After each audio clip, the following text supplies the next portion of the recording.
Welcome to The Short Score, your weekly update of roping news from around the industry, where you can find the latest on the sport from the pro rodeo ranks to the jackpot world. I'm Taylor Vollen, and I'm your host. Happy Saturday, ropers. It's your Short Score host, Taylor Vollen. As always, it's time for another bonusroping.com tips episode, and we're continuing on with our Jake and Clay series. Today's audio clip, which you should know by now, you can go and watch the full videos of our Jake and Clay series at roping.com, is a pretty interesting one in my opinion. As we all know, reigning world champs Kaleb Driggers and Junior Nogueira sit atop the 2023 world standings, and their successful careers thus far beg the question, are Driggers and Junior the greatest team of this generation of team ropers? On this episode, Jake Barnes and Clay O'Brien Cooper weigh in.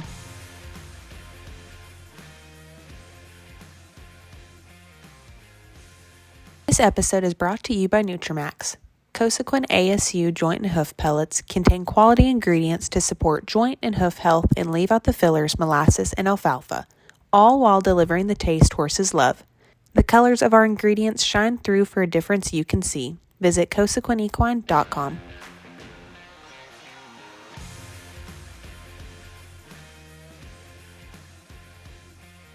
My vote is Driggers and Junior. I think that they're, I don't know that Driggers is going to throw from the box. He's going to, he's got a long game, but he's got a short game too. It seems like he's always got horses. I just don't see, Dustin seems like he's got the deal figured out. Throw from the box, turn fast steers. But I haven't really seen that he's upped his game to, the average stuff, the long scores, and which I'm sure he's working. I mean, got to watch him over here a little bit, and man, he's so talented, with his rope and his range. But my vote would be, Junior and Driggers. It seems like, in any type of roping, confidence is everything, and you can see the guys that have the confidence and, they've had some breaks and they've won a world championship. So that's out of the way now. It kind of bit them in the butt there for, 2 or 3 years that they couldn't get the job done. But now then they've got that first championship behind them. And now then I think that they got the momentum, they got the confidence, they got the horsepower, and they're in the lead again. And so my vote's for them. Nowadays there's the kids are coming, and it can change overnight who emerges. But right now, the team that has the stick is Kaleb and Junior, and they kind of always had it. I mean, they've led the doggone season before they won the championship. They led the season and went into the finals in the lead. So the cream always rises to the top. Sometimes when you get back in there and you got to run those 10 steers, and the combination of being able, but you see finally the plan that came together is that they caught all their steers. They backed off just enough, which is really on Driggers' side, that he turned a high amount of steers and they made a lot of runs and they come through, And really, I think that's the strategy that you have to learn back there is that, yeah, you can back in there and try to be 10 times, but the most you're probably going to do it is about 3 times, and then 7 times you're going to have no time. And so it's that team that wins 4th, 3rd, 5th, 3rd, 2nd. Oh, I won a day money, I drawed a good one. But then when you get there at the end, you've got that 1st or 2nd in the average, that gets it. So they would be my pick as well. When I first started roping with him, he did everything I thought was so wrong. And now hindsight, looking back, and I tried to change him. I'm like, man, because from roping with Clay, all these years, I mean, perfect form, never take a bad shot, never get himself in bad position. I mean, he was just like a machine. Just, you knew where he was going to throw every time. And then roping with him, with Junior, I mean, half the time he'd be on the wrong side, roping on the wrong. And it's like, man, that's going to bite you in the butt. That's going to, and the part about roping and falling back, and man, I was sure not for that. I didn't like that. And this was like, to me, poor horsemanship, and just, the horse was just, just transportation for him. Just get out of my way and I'll pull my shot off. But I see the shots that he pulls off, and it's like, golly, that shouldn't happen the way, I mean, that you can't do that all the time, but he's proven me wrong and so, it's just unbelievable. I just figured, this horsepower wouldn't last, and but it's just incredible what he can do and how he does it. So it's like, man, and anytime that I do roping schools or do anything, I'm like, man, do it the right way. Don't rope them on the wrong side of your horse, and don't do this, and don't lean, and do this and do that. It's like, man, I can't say that anymore. It's like, do it, whatever it takes to win, and that's what he does. He just does what it takes to win. He's just get me in the range and let me be able to pull the trigger. It's kind of like the same way, like with the headers, like Dustin, the way that he ropes. I'd be like, why do you do that? You can't do that all the time. You're gonna miss. Your horse is gonna get the duck, and you gotta save your horse. You gotta be like, well, I'm the fool, It's just incredible how he can rope one that fast. It just so. If I guess I had to change my thought on roping schools or whatever. It's like, well, if you want to be the very best, I mean, you better do it like those guys, because they're getting the biggest piece of the pie, and they're the best at it. So unless something changes, they rope bigger steers and the scores are longer, or whatever. I don't know the answer to it. I've thought for 4 or 5 years that Junior is probably the most talented healer. I've got three guys, and there's more guys out there that are just so good at what they do. But there's 3 that stand out to me, which is Jade and Petska and Junior.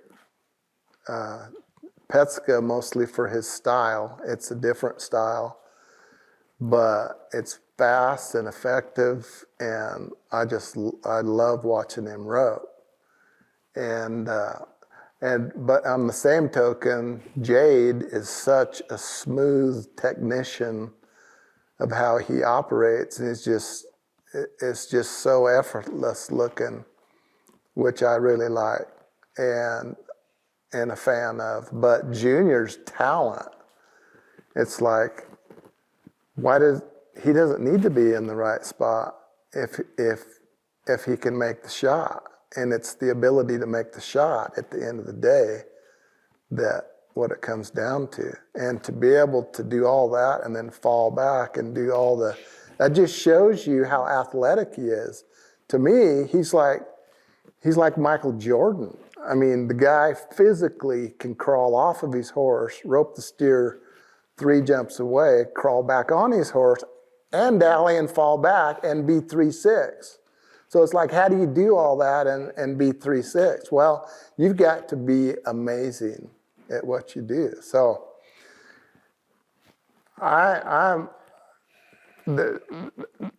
nobody can do those things but him. But he's smarter now. I mean, he does use his horse more now. He is putting that little horse he got is making a difference. Even though he didn't need a horse as good as anybody else, but that little horse he's got is a nice little horse. Now watching the last finals, he was way smarter. He roped like 3 steers on the 3rd jump. It was like he was gonna throw, it was right there, and he's like, no, I'm just gonna take one more and make sure and rope this steer by 2 feet. You could tell that his brain was working that way, you know, in that whole scenario. And then there was a couple steers he roped on the first hop, and then there was some steers he roped where everybody else ropes them on the second hop, where it usually sets up. So you could see that his roping is evolving and transitioning, which is what what happens to a roper through their career, is that they get smarter. He's been in there 10 times or 8 times or however many. He knows that place. He knows the run he needs to make when he backs in there, and he knows how to gauge what's happening throughout the competition. And so don't think that he ain't thinking about things and trying to, you know, he rides out there where that first hop's available, and sometimes if it's not available, then what are you going to do? You got to pull off a shot. Well, he's the best at doing that, so I'm a fan. I got 2 stories about Junior. Okay, so when we first started roping, we got him a really nice horse. And not too long after that, he crippled him.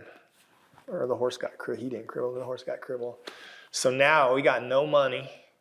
And now we've won, but we got to keep going. So there's a horse trader friend of mine. I called and said, hey, you got anything for sale? Yeah, I got this horse. He's a little bit bronky, but, you know. So we went over there and tried him, and, you know, he don't need a horse. He just needs something to kind of get him there. So we take this horse, and we went to 3 rodeos. We went to maybe Ramona, Vegas, and Payson. And they wanted $6,500 for him. So we win like $6,500 and 3 rodeos. So he ends up buying in. And so that's why he made the NFR on that. Well, the horse ran out of juice right at the end.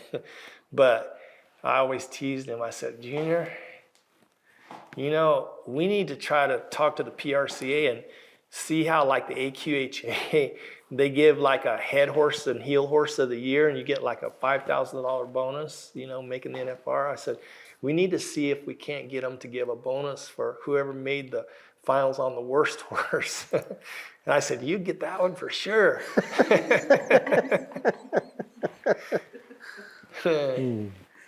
So then the next story I got, and so, you know, not knowing the style of roping and, you know, being around and knowing what it takes to.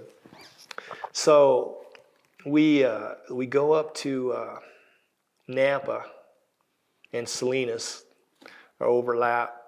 And so we was buddied with Alan and Joel. Well, Joel is in charge of the trading. We don't hit the middle. So he gets on the phone with Ty Blassingame and somebody. And he offered, and they had a buddy team, and they had the middle. And he offers them $1,700 a piece for their trade. And they like, yeah. So we end up paying $1,700 to rope both steers in one day over there. So just so happens we win, I think, second in the first day money. So we went like $2,500 or something. So we get our money back. So we get to rope our second steer, and we catch him. So now then we go down to Salinas, and now we got to go back for the short go round. So it was going to cost us like $2,400 to go back up there and get back down there the next morning. So I devised a plan. We left horses up there. We go down to Salinas and rope 3 steers down there. And then we rent a car. And we drive back up so we don't have to pay the $2,500 to charter back down for the next morning slack. So we drive up there and all day up there. And so we get our horses, go over there. And by now, you know, at the Nampa Rodeo, it's just catch the last one because the steers just get so crappy. And so we got one that just trots out there. Man, I stick it on him and turn him. And we're one of the last teams, and nobody's hardly caught. We just got to catch. And I turn the steer, and he throws so fast, the steer's just barely turning, and he throws and he hits him right in the butt. And I'm so mad. I'm like, now we got to get in that rent-a-car and just drive like a maniac to get back down to Salinas to rope the next morning. I'm like, what are you thinking? What are you doing? You don't do that. But one of his flaws in his roping is he couldn't rope a trotter. And so I watched Clay. Clay's one of the best ever at roping a steer that gets heavy or a steer that trots. So, man, we get home in the fall, and there was a friend of ours, gave him an old lead steer. Man, he just got out there for hours and hours and hours and learned how to trap a trotter. So he's good at that now, too. But, golly, I couldn't believe that he did that. I was like, why? I mean, just all we got to do is even a leg would have one side he throws, never even touches him.